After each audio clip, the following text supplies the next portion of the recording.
Les Grobstein, as many already know, is the overnight host of the score on 670 AM. He has served, in my opinion, as the best voice in the past for 15 years, the UIC Flames, for 3 years, the Chicago Sky, and he now does less the Chicago Rush play-by-play. Les Grobstein graduated from Columbia College in 1973 with a Bachelor of Arts in Journalism and English. He taught there for a decade, primarily mid-70s through mid-80s, and is a surrogate at Columbia from time to time each year. Please welcome Les Grobstein.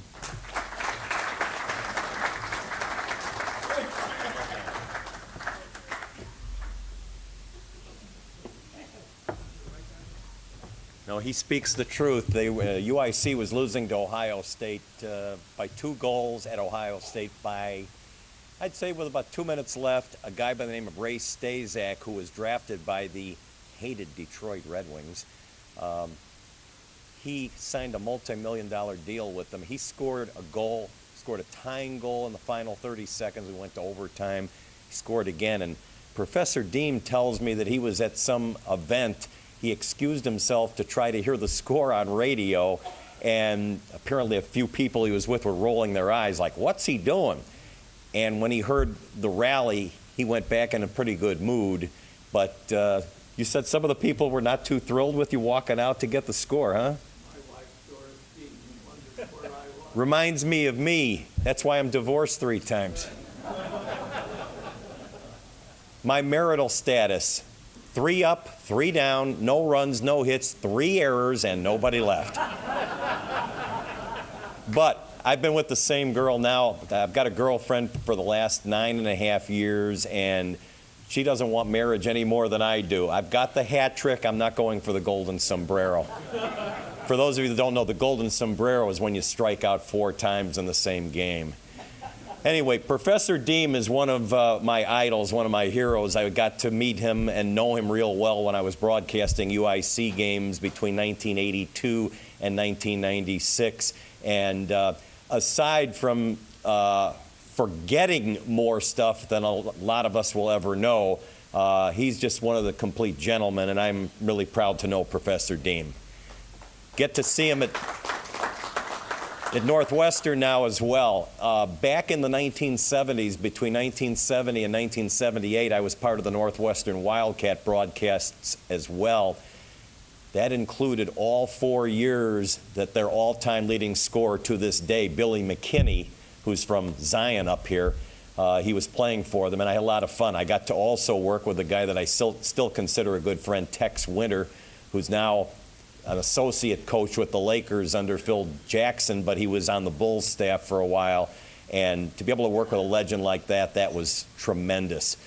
When I got out of Columbia College, I had already been broadcasting Northwestern games. I started doing that during my freshman year in 1970. And this coming December, it'll be my 40th year in the business one way or another professionally, not counting amateur stuff in college.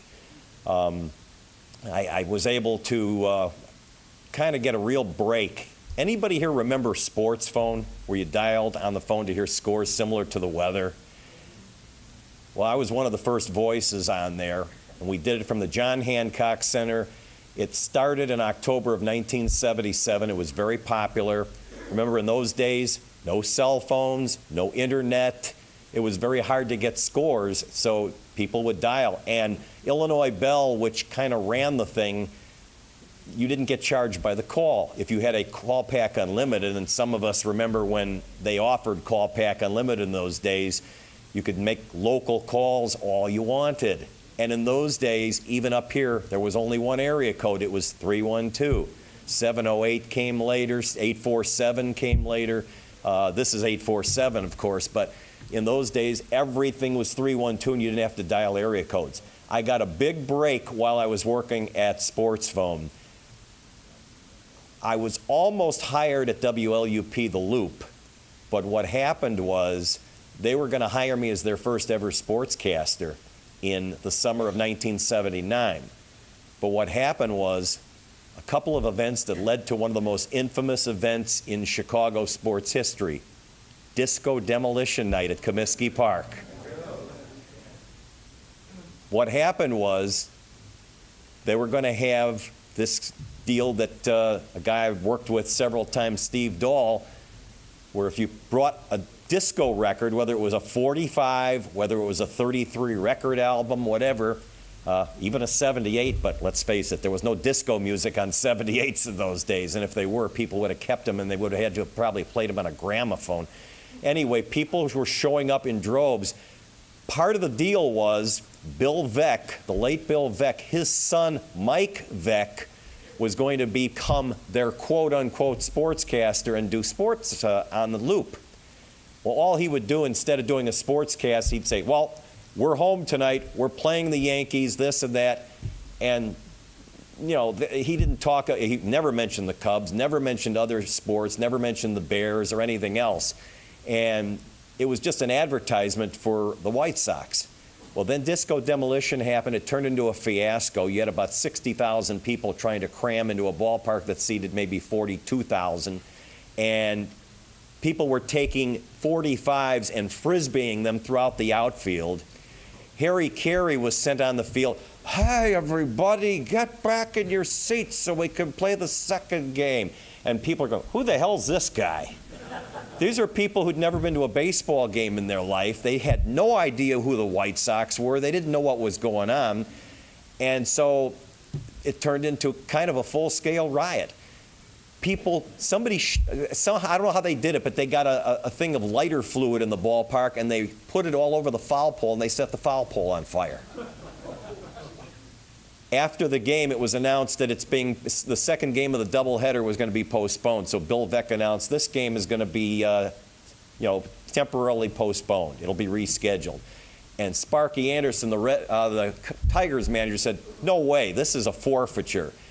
Well, about 3 days later, I broke the story. I beat all the radio and TV stations and the newspapers. I found out from the American League office that this would be a forfeiture. The game should never be rescheduled. It was the White Sox responsibility to control the place. They did not. They forfeited. And a lot of White Sox fans got mad at Steve because it was his promotion. But to this very day, it still continues. But I'm going to tell you a couple of other things that happened. I got hired a few months later by WLS. So because of Disco Demolition Night, I actually got one of the biggest breaks in my life. I got called by the news director of WLS, Bud Miller. And he says, well, we'd like to bring you down. We like the way you sound. So I went over to their office at 360 North Michigan, at Michigan and Wacker. And we talked. And he says, this is a pretty good situation. We're considering about 50 people. And I go, 50? I'm not getting this job. I said, well, this was nice. This was fun, but show me the door. So they said they would call me back later. I said, well, we're in October. I'm under, I have to go to the World Series, wherever it is. And I didn't realize it was going to be Baltimore and Pittsburgh. And I said, I'm committed to covering. He says, that's all right. If you go to the World Series, we'll have you do your shows from there if we hire you. Well, I fly into Baltimore for Game 1 of the World Series the day before. And sure enough, I get a message from the office when I called to check in. And they said, Bud Miller wants you to call. He hasn't made up his mind yet. Well, I called in. He says, we're going to put you on tomorrow morning with Larry Lujak and tomorrow afternoon with Bob Surratt. So it occurred to me, they're using me. I'm at the World Series on Sports Phone's coin. And they're going to get coverage of the World Series from me, but they were going to pay me. So I figured, okay, let's see what happens. I got back to Chicago. The day I got back to Chicago was the day my only offspring to this day, my son Scott, who is now 30 years old, he was born. And I went downtown to do the afternoon shows, the first ones I did in studio, got called into a meeting by the program director, the general manager, and the news director, and they said, we want to offer you a 5-year contract, which, by the way, those are dinosaurs. You don't get 5-year contracts today. And I lasted there 10 years until the rock format of WLS was segued into what they have today. It's a news talk station, mostly heavily right-wing, as people are pretty well aware of. I mean, any station with Rush Limbaugh is going to be. And by the way, anybody here, Rush Limbaugh just got married to a liberal girl? What is that all about? It goes back to what I've been saying about him all the time. 3/4 of what he says on the radio, he's full of last week's lunch because he doesn't really believe it. He knows he's got a scam. But anyhow, I worked with some real big names at LS. Larry Lujak, I mentioned. Tommy Edwards, who today is the Bulls' PA announcer. Fred Winston, and his real deep voice. I worked with Steve Dahl and Gary Meyer over there. Later on, I worked with them again at the Loop. John Records Landecker, some pretty well-known people. And that really was the biggest break I ever had. The weirdest two things that I was ever involved with occurred while I was at WLS. Everybody aware of the Lee Elia tirade, what happened in 1983? There's a microphone sitting in my car in the trunk out in the parking lot here that was the microphone that was used for that. I still have it. People consider that mic so sacred. Paul Konerko of the White Sox always asks me, how much you want for that mic? He wants to buy it off of me. The Cubs were playing on April 29th, 1983 against the Dodgers. It was a big day because a kid from nearby Buffalo Grove named Mike Marshall was making his Wrigley Field debut. It's the first time he was ever playing at Wrigley with the Dodgers. He was a rookie. He was also well known because he was dating, in fact was living with a girl by the name of Belinda Carlisle of the rock group The Go-Go's. And it's true. Later on they broke up and people used to ask her, why'd you break up? We didn't get along. It's a good enough reason. The Cubs were off to a horrible start that year. They had signed Ron Say. They had signed a couple of other people. They were expected to be better. And they were 5-13 starting the year. They were leading the Dodgers the whole way. Late in the game, LA comes back, gets to within a run. Lee Smith, the Cubs closer, and in those days, they let closers come in for 2-3 innings, not this wussy stuff of coming in with 2 outs in the ninth to get a bogus save. And Smitty uncorks a wild pitch, the tying run scores, then the Dodgers get another run and win the game. This was the last year that the Cubs clubhouse was in the left field corner. Today, the ground crew uses that old locker room, which the Bears also used when they played at Wrigley Field. Real small, real crammed. But the players had to walk a gauntlet down the left field line when the game ended. There were about 8,000 there that day. Boy, have things changed. And Larry Boa and Keith Moreland, they had beer thrown on them by a couple of drunks. Elia, the manager, saw this, and a bunch of people were about to climb into the stands after these guys. It looked like a scene out of the movie Slapshot where the Hanson brothers went after the guy who threw the keys that hit Jeff Hansen in the eye. And cooler heads prevailed. Cub security prevented the players from going into the stands, and they got the people who threw the beer. But Elia was livid. Normally, they'll take 10, 15 minutes to cool off before they let us media types in. Everybody that was there, including the Los Angeles media, went to the Dodgers clubhouse first because everybody wanted to talk to Mike Marshall. He had hit a homer in that game earlier on. The 3 beat writers, and I remember who they were, Robert Marcus of the Tribune, Joel Birrig of the Sun-Times, and Don Frisky of the Daily Herald, who today is still a part-time official scorer for both the Cubs and the Sox, along with Bob Rosenberg. Those 3 and myself were the only ones that decided, let's go see what Elia has to say. Walk into the corner there, walk up the stairs, open the door, look very calm. He says, come on, fellas, come on in. How you doing? I turned my recorder on. I had the only recorder rolling in there. And he says, so what have we got, guys? I said, well, another tough way to lose a game. He nods his head, seemed calm as can be. Then he goes into about a 5.5-minute tirade that included 54 profanities, 45 of which begin with the 6th letter of the alphabet. Do the math. We're mired now in a little difficulty. We've got all these so-called, and I'll put bleeps in here, bleeping fans who are supposed to be behind you, ripping every bleeping thing you do. I know one bleeping thing. I hope we get hotter than bleep just to stuff it up, those 3,000 bleeping fans that show up every day, because if they're the real Chicago bleeping fans, they can kiss my bleeping bleep right downtown and print it. And then he says, and this is nobody's fault here because you guys have written good. And he goes, they're really, really behind you around here, my bleeping backside. And he invented a couple of other terms too.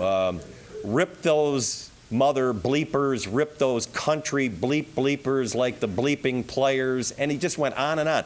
After about 3 minutes, I mean, I'm looking at the writers and they're just like scribbling down and they're trying to write this and looking at each other like, whoa. By the time about 4 minutes and maybe most of the juicy stuff is done, the first TV crew from the other side, it was Channel 5 with Mark Giangreco, who today works for Channel 7, but he was with Channel 5 then. He gets in and he's going, what the heck? And they get the last part of it.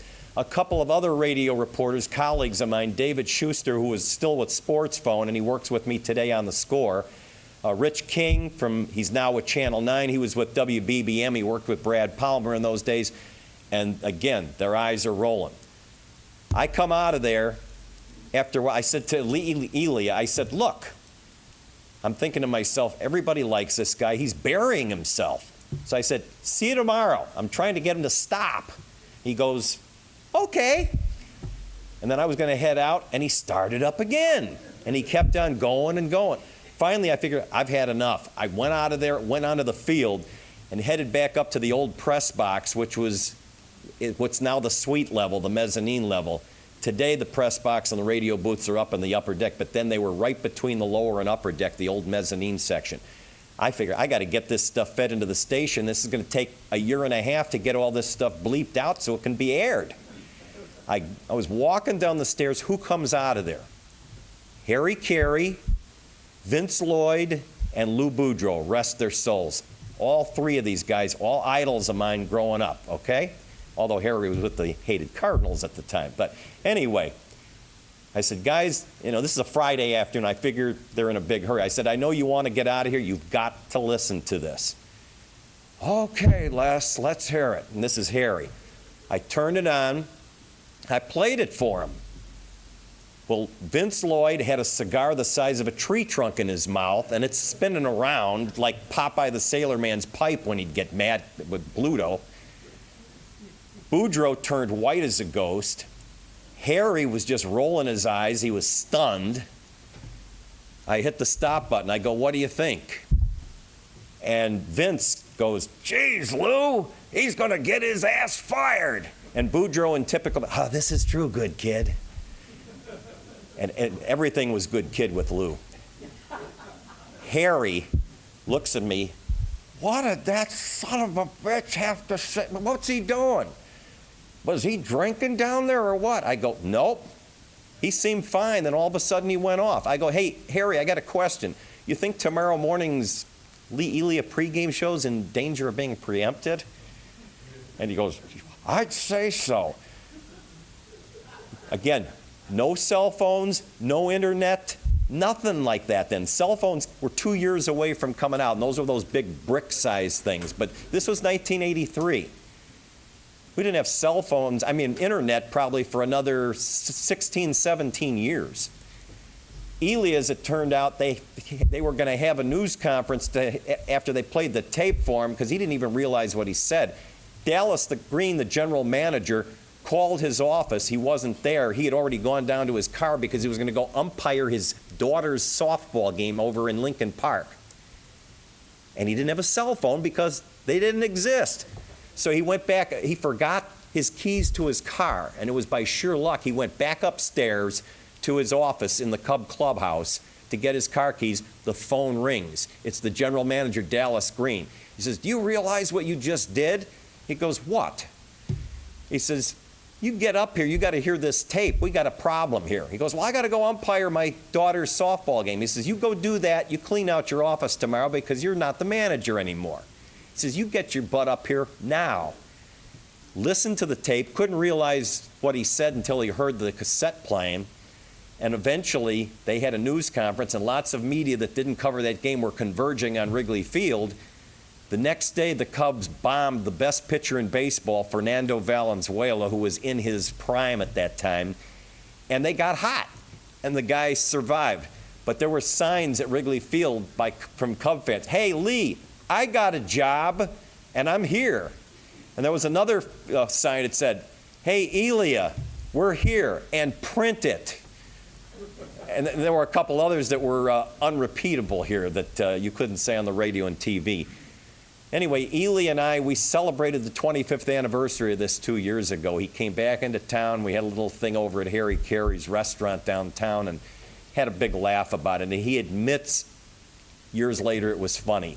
The general manager, Dallas Green, to this day, still didn't think it was funny. He thought I should have taken the cassette and stuck it in my back pocket and not played it on the air. Excuse me, that's my job. I had no choice. If I wouldn't have done it, I would have deserved to have been fired. The writers were going to print it with proper bleep outs, so I had to do my job too. I did, and that's the way it goes. To this day, 27 plus years later, Dallas Green still hates my guts, but I appreciate what he did for the team. He got them into the playoffs for the first time since 1945. Never mind the fact that 1984 team was the only winning season in his regime. Other than that, they were bad, and they got worse. The other weird event happened during the Bears' famous 1985 Super Bowl season, which none of us will ever forget. They had a great team. They rambled through the NFC. They lost one game that year. It was a Monday night game in Miami. And the only reason they lost that game was because, A, they clinched home field advantage throughout the NFC playoffs by laying at the pool the day before while the Rams lost. So they didn't need that game. Most of the players and Mike Ditka wanted to remain unbeaten. A lot of people felt that Buddy Ryan didn't care about staying unbeaten. He felt there'd have been less pressure on him if they had a loss going to the playoffs. And so against Miami, he had linebackers guarding wide receivers, which was like ridiculous. And Dan Marino picked them apart. They lost by 14. All right, big deal. They didn't lose again. They won the Super Bowl. We're in New Orleans for Super Bowl week. And I was working with Fred Winston. He was broadcasting his morning show on Bourbon Street from a place called Tony's House of Spaghetti. Now, who wants to have breakfast at a pasta place? I love pasta and Italian food like anybody. Well, they had breakfast there too. Well, we're doing our show there. And on Thursday morning, get a call from the newsroom in Chicago from our newscaster, Catherine Johns.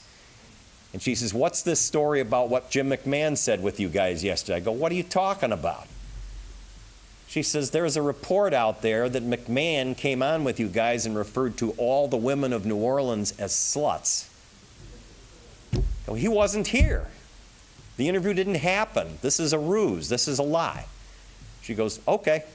She calls us back on the hotline 10 minutes later during a commercial break and says, "We're getting many, many more calls on this. Something's going on." I go, "Well, it must have been another station because it wasn't." "No, they're saying that you were the interviewer with Fred." What happened was the night before, a disc jockey there by the name of Boomer got a call on his request line from somebody claiming that they had heard Jim McMahon say this on WLS. And he said, "Okay, fine." He hung up and he didn't think anything about it. He got like about 5 or 6 more calls from different people, including a couple of women. Now he starts taking it a little serious.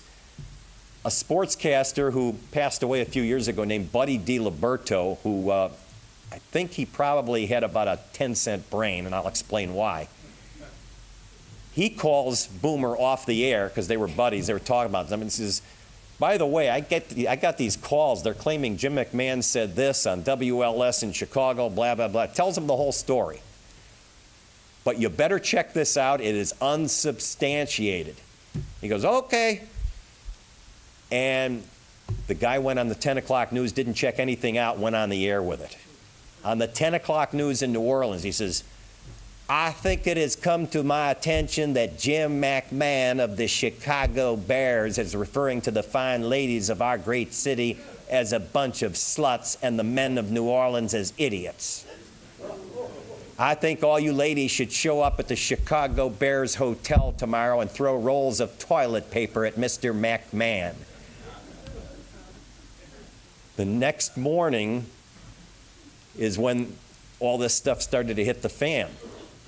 Late in Fred Winston's show, I went over to the Hilton where the Bears were staying, and nobody was doing this this time. Today, ESPN carries every news conference. The Score, we carry every Chicago-related news conference live, but nobody was doing it in those days. WLS, we carried Mike Ditka's news conference back to Chicago. Even WGN, which was the flagship station, they didn't do that. I get over there, and here comes Mark Giangreco over to me, and he says, what's this McMahon story? I go, oh, no, not you too. I said, it's a lie. It didn't happen. It's bogus. It's a non-story. He says, well, I have to interview you. I go, you what? He says, just answer the questions. I go, okay. Asks me about it. I said, Mark, this is baloney. It didn't happen. Jim McMahon's not getting up at 6 o'clock in the morning to go on the air with anybody. I said, I know him too well, so do you. It's not going to happen. We finished doing the interview. They turned the light out. And there was about 20 writers around us, and they come up to me and go, now, what's your name? What's the and they're taking quotes from me. I'm going, this is too weird. Now, Jim Rose of Channel 7 is next. He says, I got to get you next. I go, oh, my God. I did an interview with him. I did one with Jeannie Morris. That's Johnny's wife at the time from Channel 2. Did another one with Dan Roan over at Channel 9, who's still there today. ESPN, CNN, a New Orleans station, a Boston station. They were playing the New England Patriots, of course. And eventually, they got Jim McMahon on the phone because he got a phone call in his room, a threat. Some redneck called and said, y'all better get out of there because we're going to blow that place sky high. And he goes, what the hell is this? His agent, Steve Zucker, who's from up this way, says, you got to come down and apologize. And McMahon goes, bleep this and bleep that. I'm not going down there. The hell with it. He said, you've got to come down and deny this. The only person that is backing you is Les Grobstein. He says, all right. They bring him down. He walks into the room, and he wrote this in his book, McMahon. He says, when I walked into the room and saw Les Grobstein with 300 writers around him and Ditka with only about 3 around him, I knew Super Bowl week disintegrated into the twilight zone. I got called into a meeting by NFL security. Now listen to the people who were in this meeting. It's in a place that's off limits to media, but they called me on it. Paul Tagliabue, who was Pete Rozell's right-hand man, he would later become commissioner. A couple of security people from the NFL, a couple of their PR people. The late Ed McCaskey, who was just a complete gentleman, one of the nicest folks you're going to run into. Mike McCaskey was in there. A couple of Bears PR people. And they're grilling me. Are you sure he didn't say this? I go, not a chance. Never happened. It's bogus story. A lie. We're going back and forth. By this time, it's about 11:45. Finally, they said, okay, thanks for your help. Everybody looked relieved except Mike McCaskey. I think he wanted McMahon to be guilty because those two were feuding, and I think he wanted him to be suspended. I think he felt they could have won that Super Bowl without him. That defense was so good, maybe they could have. Anyhow, I'm standing there while the chief PR person for the NFL got the station manager of this TV station on the phone, and I hear him saying, do you know what kind of liability you're facing? Blah, blah. So we're going to have him go on the 12 o'clock news and apologize. And they suspended him indefinitely for 2 weeks. Other than that, here I am. I had covered every Super Bowl since 13. This is Super Bowl 20. I figure, for a change, my favorite team is here. Now this crazy stuff is happening. I go, this isn't supposed to involve something that I'm involved with. I just want to cover a football game and see the Bears kick New England's butt, which they did, 46-10. I've had a few other strange things happen, but those are the two that take the cake. One involving the Cubs, one involving the Bears. And the Bears one was the most important week, I think, in Bears history since George Halas had retired as the head coach in 1967. Stayed at WLS through 1989. Again, they changed formats, but I went over and worked for the Loop for a while. I picked up UIC Flames basketball and hockey in 1982. I've done a few other things as well. I also, back in the day, I don't know if anybody remembers the old women's pro basketball Chicago Hustle. They were so popular that Channel 9 even carried some of their games on TV with Jim Durham and Johnny Red Kerr doing the games. They were obviously the Bulls broadcasters. And then I picked up women's pro ball again a few years ago with the Sky. They're not doing radio this year, but I'm doing arena football with the Chicago Rush and doing a few other things as well. But I worked for the Score from 1997 to 2001. And then last year, almost a year to the day, it was June 16th last year, they wanted to resume doing local overnights. And so I've been back there since, and we're having a lot of fun. I'll be on a plane tomorrow morning to Philadelphia, hoping that when I return to Chicago, the Blackhawks will be Stanley Cup champs for the first time since I was 9 years old. I do remember watching them clinch in Detroit on TV in 1961. I covered them in 1971 when they had a chance to win the Cup. They had home ice advantage against Montreal. It was 3 games apiece. The last game was in the stadium. The Blackhawks were up 2 games to none. I mean, they were up 2-0. They had gotten goals from Dennis Hull and Danny O'Shea. And Bobby Hull hits the crossbar during the second period. If that goes in, it's 3-0. That game's over. Instead, about a minute later, Jacques Lemaire just lets one go from center ice. It wasn't an intended shot. It just kind of fluttered, and Tony Esposito never saw it. Went over his shoulder into the net for a goal, cuts it to 2-1. And you could just feel the air let out of the stadium. Late in the second period, Henri Richard, the hated, despised Henri Richard, scores a goal to tie it up. We go into the third period. The Hawks came close to regaining the lead, but Ken Dryden was standing on his head. He was out of his mind. And then eventually, Henri Richard again comes out of the penalty box, gets the puck, moves in one-on-one with Keith Magnuson, skates around him and beats Esposito, makes it 3-2 Canadians. Hawks did everything. They threw the kitchen sink and then some at Dryden, couldn't get the tying goal. Clock runs out. I was livid. After that game, I kept my cool. I was only in my second year as a reporter at that time. But I went home. I lived on the north side near Peterson and Pulaski at Peterson Park. Went into my back den, picked up this old Royal typewriter, which nobody uses anymore today. Picked it up, and I went like this. Wham! Hasn't typed a figure ever since. I was pissed. 2 years later, they went back to the finals. Bobby Hull had already left the Hawks. He went to the WHA, Winnipeg Jets, but they still went to the finals. Montreal was actually the better team in 73. They weren't in 71. But in 73, they got beat. Then they didn't go back to the finals till 1992. They got swept by Pittsburgh. Tomorrow night, they're going to try to make history. And for those hoping that they maybe wait until they get back home and play a Game 7 Friday night, Too many weird things can happen. The puck bounces a weird way. The current Philadelphia Flyers, the difference is they don't have Ken Dryden in the net. They do not. They have Michael Layton and they have Brian Boucher. That's like having a partridge in a pear tree. They don't have a goaltender like that they should be scared of. The Hawks should beat these guys. Tomorrow night's going to be tough, but they're a good road team. They could knock them off. Come Friday night, let's hope it's over and that they don't have to play and that we've got a championship banner somehow down the road going up in the United Center, but time will tell. Anybody have any questions? I'll be happy to open it up. Start here in the blue shirt here in the first row. And by the way, those wireless mics didn't exist either when Ely had his tirade. Les, thank you very much for a great presentation. and all the personal experiences you've had. It's just wonderful. Well, that was just a couple of them. We don't have enough time to go in some of the others. But I'd like to inquire about hockey. I'm not a hockey fan. I never have been, but I have been to hockey games. And I watched it on television. I'm finding, obviously, the series that we're going through very intriguing and wonderful. Fighting in a hockey game has existed for years. It's absent in this series that I'm watching on television.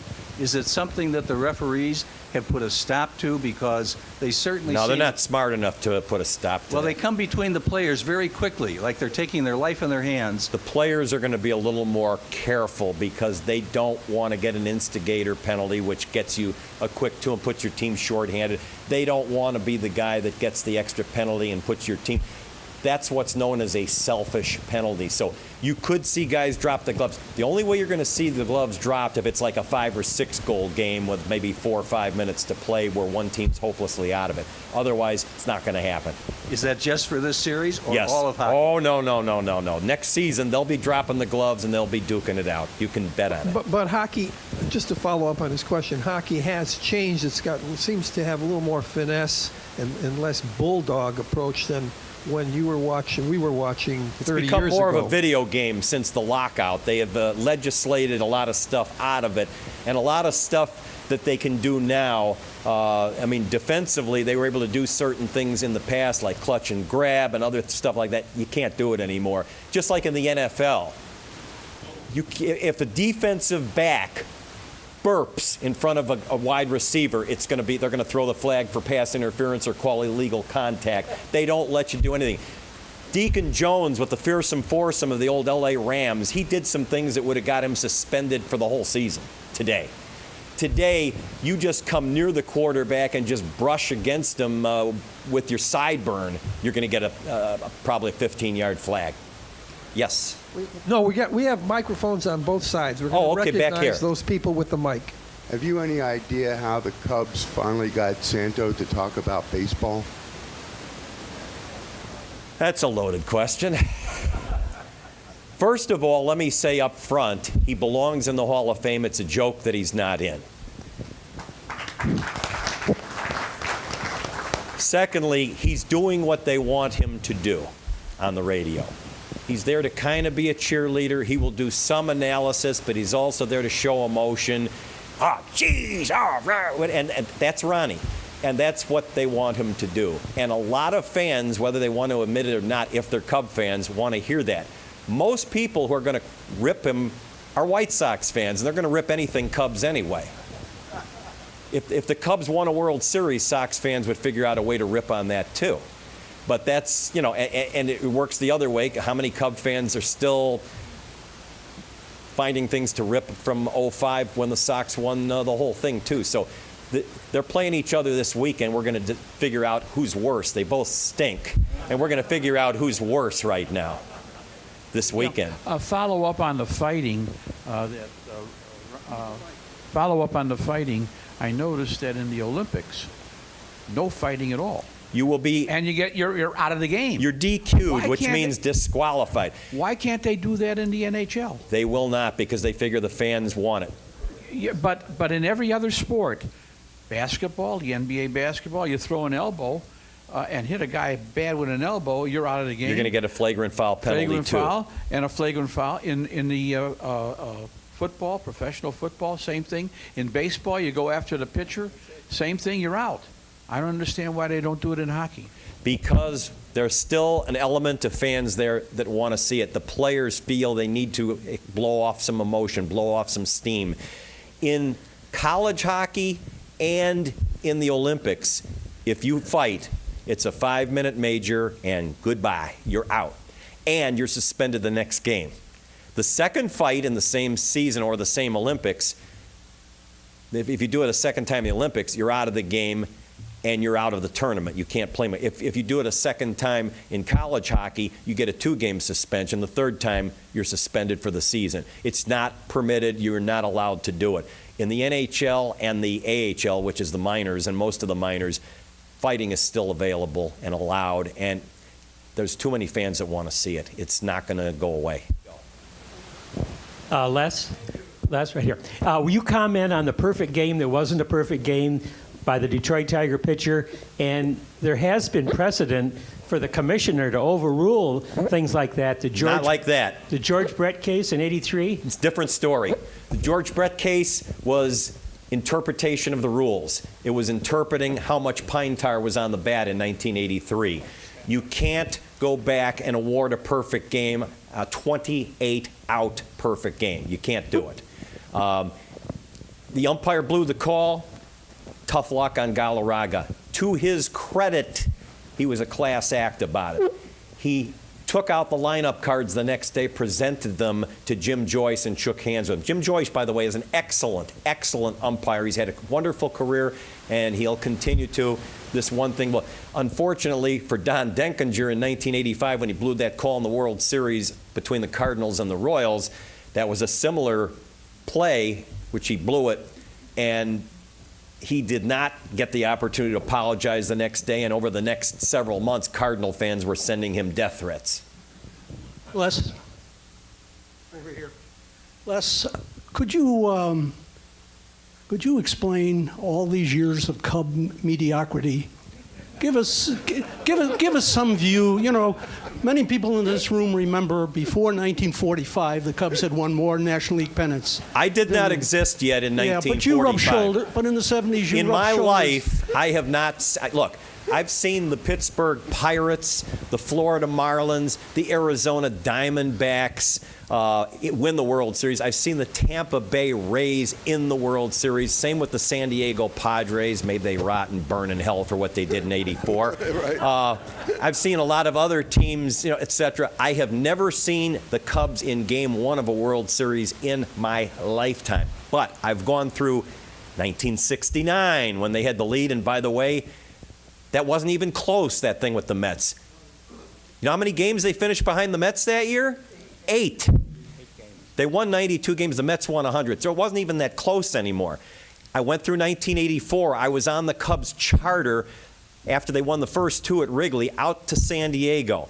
I was on the so-called funeral flight back from San Diego after they blew Game 5 and had lost the thing. And I'll never forget, I was editing tape on the plane with a headset on to go on Larry Lujak's show the next morning, because it was like a red-eye flight. We're somewhere over the Rockies, and I get a tap on the shoulder. It's from Leon Durham, who had the ball go through his legs off Tim Flannery's grounder. You all remember that. He Bill Bucknered it 2 years before Bill Buckner Bucknered it. Okay, so he taps me on the shoulder, took the headset. I go, Bull, what's up? He goes, hey, man, they gonna rip my ass all winter for that? And I thought fast. I go, Leon, you hit a 2-run homer in the first inning. Without that 2-run homer, your error was meaningless anyway. Yeah, man, that's right. Yeah. And he's walking around going, see, my error meant nothing if I don't hit the home run. And to this day, they're still ripping him. Now, I went through 89 where they lost to the Giants. They couldn't get out Will Clark. In 98, when they were the wild card, they really were lucky to be in the playoffs. It was fun, but they didn't belong on the same field with Atlanta, and they got swept. We will never forget 2003. Went through that whole mess with Florida. They're up 3-1. Haven't won a playoff game to this date since then. And then 07 and 08. They got swept by the Diamondbacks and Dodgers. After 08, they took a 97-win team and basically broke it up, and that's the result today is what you're seeing. Let me make something, I'm not going to sound like Richard Milhouse Nixon, but let me make this perfectly clear. There is no such thing as a hex. There's no such thing as a jinx. There's no such thing as anything like that. The only thing that there is such a thing as incompetency. They've made a bunch of bad trades. They've made a lot of good trades. People can rip Jim Hendry from now till whenever, doomsday if they want. He's the only general manager in Cub history that's taken to the playoffs 3 times, 03, 07, and 08. Now, and he's also the only general manager that provided over a playoff series win when they beat the Braves in 03. They won a playoff series. They haven't done that since 1908. So there. I mean, the bottom line is it's just one of those things. I have on July 5th, my grandson will turn 4, and I hope somewhere down the line, he gets to see them in it, because I think his great-great-great-great-grandchildren will somehow never see the Cubs win. Not because of a hex, a jinx, or anything like that. It's just not in the cards for it to happen. They're the Chicago Cubs. What more can I say? Okay, I'll go back to hockey, because I go way back. I go back to the days of Lauren Gardner, Mike Caracas, when they had real goalies. And Antti Niemi is being lionized for the Conn Smythe Trophy. Meanwhile, he's given up 18 goals in 4 of the games, 1 goal in the 2-1 game. He can't stop a puck up high. He gives a lot of rebounds. You think that he deserves the Conn Smythe Trophy against Hossa, who has been all over the ice, not scored a lot of goals, but has played absolutely fantastic hockey. All right, I don't think Hossa's your Conn Smythe winner. You have to score like 3 or 4 tonight, and including the game winner, tomorrow night, excuse me. But I think that right now, if it's not going to be Niemi, the guy who probably is your candidate is Jonathan Toews. He doesn't have big numbers either, but he's been all over the ice, has done a terrific job. If Niemi gets it, you got to remember, back then, those people you're talking about, even if we go back to Glenn Hall, Tony Esposito, or some of the opponents such as Jacques Plante or people like that, you're talking about a different game. Today, it's wide open. There's no center line offside. You could have players cherry picking beyond the red line, and you're seeing more 2-on-1s and more breakaways. You can pass the puck through 2 lines. If you had the puck pass between 2 lines, those goalies back in those days, they would have had a higher goals against average too. So it is a different game. That's why I'm saying this is like a Nintendo game. It's up and down. It's video game almost, the way it's a different game. Plus, the commissioner, and I refer to Gary Bettman as Beavis. Anybody know who Beavis and Butthead are? Okay. A lot of my listeners now are calling him Beavis too. This stuff in the regular season, having a shootout, that's a bunch of bogus nonsense because it's a gimmick. Having 4-on-4 hockey to start overtime, that's a gimmick. Getting rid of the center line offside is a gimmick. And it's stuff that they do. Well, center line offside, it's the same in the playoffs. But they don't have a shootout or a 4-on-4 to start overtime in the playoffs. If they ever went to a shootout in the playoffs, then the whole thing should just basically cease to exist, because one of the most exciting things in Stanley Cup playoff hockey is an overtime where they play all night until they're ready to just drop from exhaustion until someone makes a mistake and someone's going to eventually score a goal. Les, I'm not a big baseball fan, but every baseball expert I come across, I ask the same question. Explain an unassisted triple play for me. There was a guy on the White Sox that many of you guys may remember named Ron Hansen. He had been traded to the Orioles. He did it when he was with Baltimore. Here's how you get an unassisted triple play. Runners at first and second, nobody out. Runners are off and going. It's a hit and run. Guy hits a line drive to the shortstop. He catches it. Batter's out. The runner from third is trying to come back to second. He tags him out. Or actually, the runner from first is coming over and he tags him, then steps on second and doubles off the runner. Unassisted triple play.